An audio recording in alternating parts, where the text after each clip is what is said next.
కార్యక్రమంలో పాల్పంచుకున్నందుకు మనస్ఫూర్తిగా వారందరికీ నమస్కారం తెలుపుతూ, మీ దీవెనలతో వచ్చిన ఈ ప్రజాప్రభుత్వం గౌరవ ముఖ్యమంత్రి రేవంత్ రెడ్డి గారి నాయకత్వంలో అభివృద్ధిని, సంక్షేమాన్ని రెండు కళ్ళల రాష్ట్ర ఆర్థిక పరిస్థితి సహకరించకపోయినా ముందు తీసుకెళ్తున్న సంగతి మీకు తెలియంది కాదు. దాంట్లో భాగంగా ఒకప్పుడు కరెంట్ అంటే ఎప్పుడు వస్తుందో ఎప్పుడు పోతుందో, అసలు వస్తుందా రాదా, రాత్రుల పూట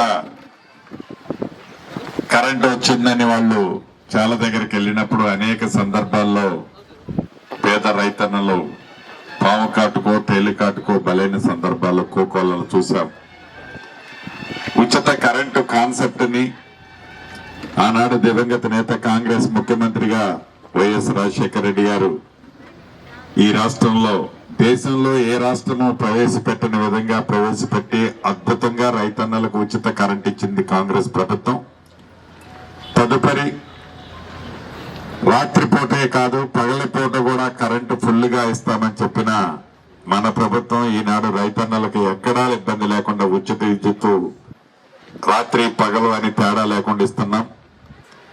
దీంట్లో భాగంగా గ్రీన్ ఎనర్జీని ఉత్పత్తి మరింత చేయాలని, అందుట్లో భాగంగా సౌరశక్తికి సంబంధించింది ప్రధానంగా ఈ రాష్ట్ర ప్రభుత్వం ఈనాడు ఫోకస్ చేసి విద్యుత్కి పెద్దపీట మన పేదింటి ప్రభుత్వం ఈనాడు తెలంగాణ రాష్ట్రంలో చేపట్టింది.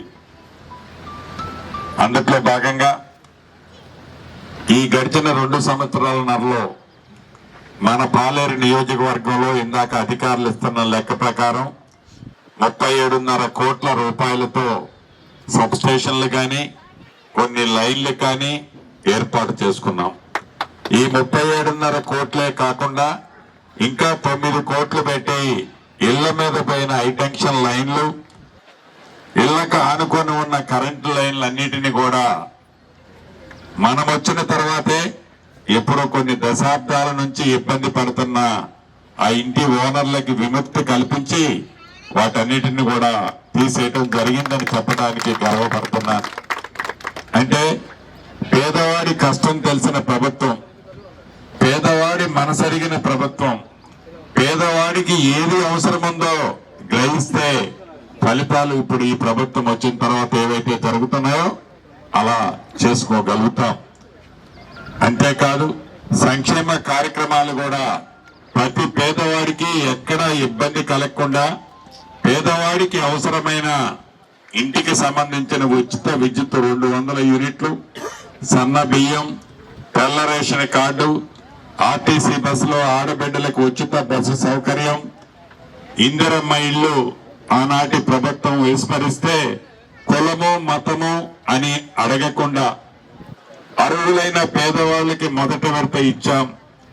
2వ విడత కూడా నాకు తెలిసి 2-3 రోజుల్లో మొదలు పెడుతున్నాం.